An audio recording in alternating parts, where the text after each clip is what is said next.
이 검고 불길해 보이는 뱀은 송곳니가 없기 때문에 사람을 해치지 않아요. 이 검은색 동물이 다름 아닌 블랙맘바라고 잘못 생각하셨을 수도 있지만 이 뱀은 무해한 쥐뱀일 뿐입니다. 뱀이 정말 위험한지 알아볼 수 있는 한 가지 주요 표시가 있습니다. 송곳니가 없는 종은 독을 전달하는 시스템이 없기 때문에 물려도 크게 해를 입지 않아요. 하지만 송곳니가 있는 뱀을 본다면 정말 위험할 수 있어요.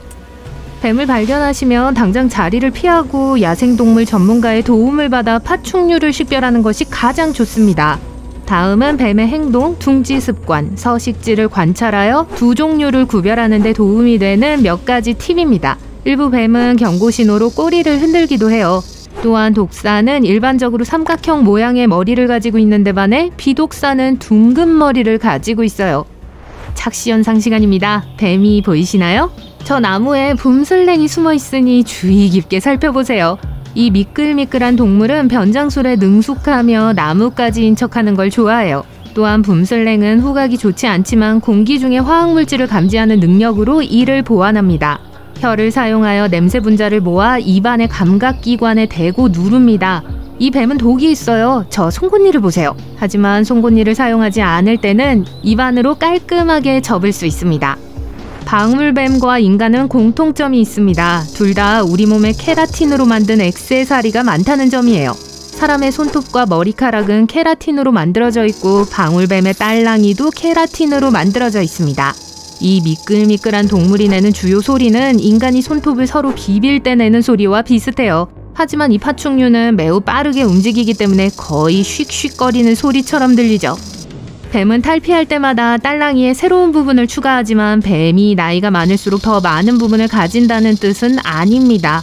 뱀의 딸랑이는 우리의 손톱처럼 닳거나 부러질 수 있습니다. 방울뱀은 다른 많은 뱀과 마찬가지로 고막이 없는 독특한 내이 구조를 가지고 있어요. 따라서 사람처럼 공기 중의 소리를 감지할 수 없어요. 대신 뱀의 내이는 턱과 연결되어 있으며 이 메커니즘을 이용해 진동을 느껴요. 생물학자들은 뱀이 소리를 압력으로 감지하는지 아니면 몸의 기계적 진동으로 감지하는지에 대해 여전히 연구 중입니다.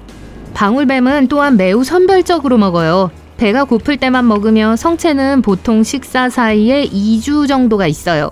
이 교활한 사냥꾼은 보통 생쥐, 쥐, 다람쥐, 토끼를 쫓지만 새도 잡을 수 있다면 마다하지 않아요. 반면에 어린 방울뱀은 식욕이 왕성하여 일주일에 한 번 정도로 자주 먹이를 먹는 경향이 있어요. 이제 거대한 송곳니를 보세요. 피와 주사바늘처럼 속이 비어있고 날카로워서 독을 주입할 수 있습니다.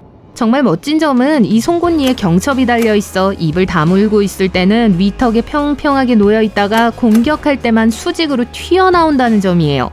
거대한 늪살무사는 위협을 느낄 때 입안의 흰색이 눈에 띄게 나타나기 때문에 코튼마우스라고도 합니다. 이 반수생 뱀은 물과 육지 모두를 능숙하게 이동하기 때문에 물목화신이라고도 하죠. 눈과 콧구멍 사이에 열을 감지하는 얼굴 구멍이 있어서 미세한 온도 변화도 감지하는 놀라운 능력으로 잠재적인 먹잇감을 정확하게 찾아냅니다. 늪살무사는 사람을 물지 않으며 도발의 순간에 공격하기 위해 독을 아껴둡니다. 독이 없는 물뱀과 독이 있는 물뱀인 늪살무사를 구별하는 방법에 대한 팁을 알려드릴게요. 물뱀은 날씬한 체형을 자랑하는 반면 늪살무사는 견고하고 묵직한 존재감을 발산해요. 물뱀은 길고 가느다란 꼬리와 목에 비례하는 머리를 자랑하며 늪살무사의 울퉁불퉁하고 넓은 머리와 대조를 이루어요. 물뱀의 동공은 동그랗기 때문에 고양이처럼 수직인 늪살무사의 동공과 다른 형태예요. 또한 비독사는 늪살무사와 같이 얼굴에 움푹 들어간 부분이 없습니다. 여기 또 다른 독사, 구리머리 뱀이 있습니다. 사양은 오이 냄새와 비슷해요. 독도 꽤 특이해요. 이 뱀에 물리면 큰일 날까요? 물론이죠. 치명적인 질환을 치료하는데 도움이 되나요? 어느 정도는요.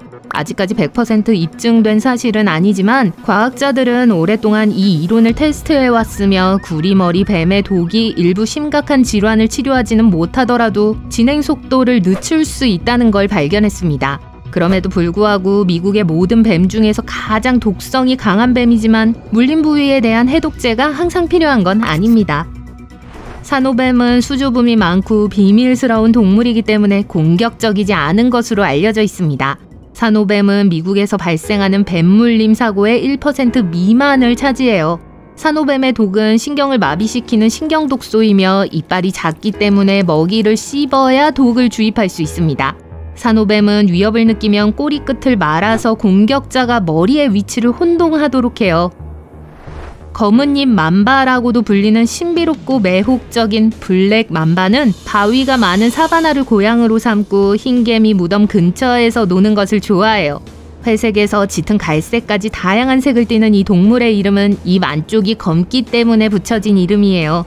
블랙 만바는 매끈한 표면에서 시속 16에서 19km의 속도를 내며 전 세계에서 가장 빠르게 움직이는 뱀이라는 타이틀을 가지고 있습니다. 무시무시한 명성에도 불구하고 인간에 대한 무차별적인 공격은 아직 입증되지 않았습니다. 그리고 실제로 이 뱀으로 인한 인명피해는 매년 극소수에 불과합니다.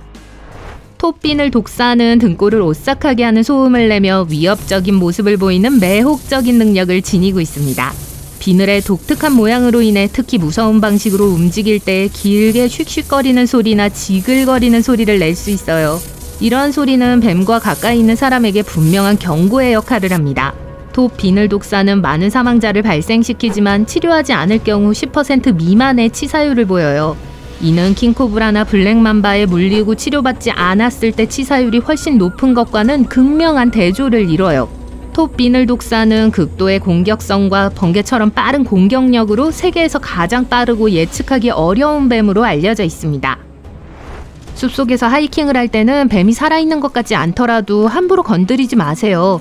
일부 교활한 뱀은 죽은 척하다가 방해하면 공격할 수 있습니다. 뱀을 발견하면 자리를 비켜주세요. 뱀은 보통 수조붐이 많아서 위협을 느끼지 않는 한 사람을 괴롭히지 않습니다. 뱀에 물리는 사고가 대부분 이때 발생하므로 뱀을 잡거나 해치려고 시도하는 건 절대 금물입니다. 뱀의 크기에 속지 마세요. 작은 뱀도 강력한 공격력을 가지고 있어요.